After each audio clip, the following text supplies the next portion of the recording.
দেওয়ার উদ্দেশ্যে গণভোট দেওয়া নিশ্চিত করতে হবে। আগামী জাতীয় নির্বাচনে সকলের জন্য লেভেল প্লেইং ফিল্ড নিশ্চিত করতে হবে।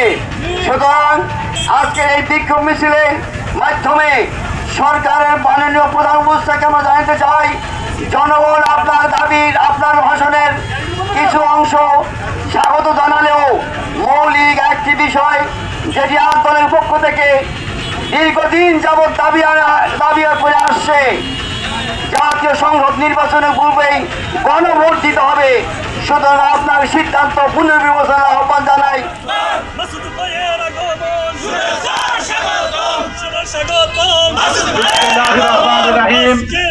সংগ্রামী জনতা, আসসালামু আলাইকুম ওয়া রাহমাতুল্লাহ।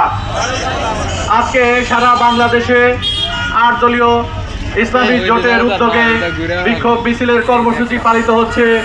তারই অংশ হিসেবে বাংলাদেশ জামায়াত ইসলামী শরীয়তপুর পৌর শাখার উদ্যোগে আজকের এই বিক্ষোভ মিছিলে আমরা এখানে যারা সমবেত হয়েছি সকলকে আন্তরিক অভিনন্দন জানাচ্ছি। সংগ্রামী জনতা, একটি রক্তক্ষয়ী সংগ্রামের মধ্য দিয়ে বাংলাদেশের রাজনৈতিক পট পরিবর্তনের পরে এদেশের মানুষ আশা করেছিল বাংলাদেশে আগামীতে যেন রাজনৈতিক সহিংসতা উত্তেজনা সৃষ্টি না হয়, দেশের মানুষের শান্তি এবং স্থিতিশীলতা মধ্য দিয়ে জীবনযাপন করতে পারে, দেশে একটি টেকসই স্থিতিশীল গণতান্ত্রিক ব্যবস্থা প্রতিষ্ঠিত হয়। তারই লক্ষ্যে এদেশের সকল মানুষের আকাঙ্ক্ষা ছিল একটি জুলাই সনদের মধ্য দিয়ে বাংলাদেশের রাজনীতিতে গুণগত পরিবর্তন আনা। তারই পরিপ্রেক্ষিতে দীর্ঘদিন ধরে সকল রাজনৈতিক দলের সাথে আলাপ আলোচনার মধ্য দিয়ে জুলাই সনদ তৈরি করা হয়েছে এবং গতকালকে তার একটি প্রজ্ঞাপনও জারি করা হয়েছে। কিন্তু এই জুলাই সনদকে আইনি ভিত্তি দিতে হলে বাংলাদেশের জনগণের সম্মতি দরকার হবে। আমাদের সংবিধান অনুসারে রাষ্ট্রের সকল ক্ষমতার দায়িত্ব জনগণের হাতে অর্পণ করা হয়েছে। সুতরাং জনগণ সিদ্ধান্ত নেবে আগামী দিনের বাংলাদেশ কেমন হবে, জনগণ সিদ্ধান্ত নেবে আগামী দিনে দেশের নির্বাচন ব্যবস্থা কেমন হবে, জনগণ সিদ্ধান্ত নেবে আগামী দিনে বাংলাদেশের রাজনৈতিক ব্যবস্থা কেমন হবে, আগামী দিনে বাংলাদেশের প্রশাসনিক ব্যবস্থা কেমন হবে। তারই অংশ হিসেবে বাংলাদেশ জামায়াত ইসলামী সহ অনেকগুলো রাজনৈতিক দল দাবি উত্থাপন করেছে জনগণের ম্যান্ডেট দিয়ে এই জুলাই সনদকে কার্যকর করতে হবে।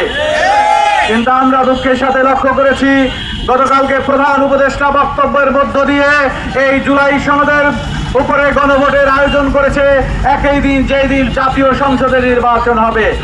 এদেশের অধিকাংশ জনগণ মনে করে একই সাথে দুটি নির্বাচন হলে নির্বাচন ব্যবস্থা বিঘ্নিত হবে। আমরা এই নির্বাচনের আগে গণভোটের দাবি করছি। সুতরাং আমরা আশা করব সরকার এই দাবি বিবেচনা করবেন এবং তাদের সিদ্ধান্ত বিবেচনা করে গণভোটের মাধ্যমে জনগণের ম্যান্ডেট নিয়ে অবিলম্বে ফেব্রুয়ারি নির্ধারিত সময়ের মধ্যে জাতীয় সংসদ নির্বাচনের ব্যবস্থা করবেন।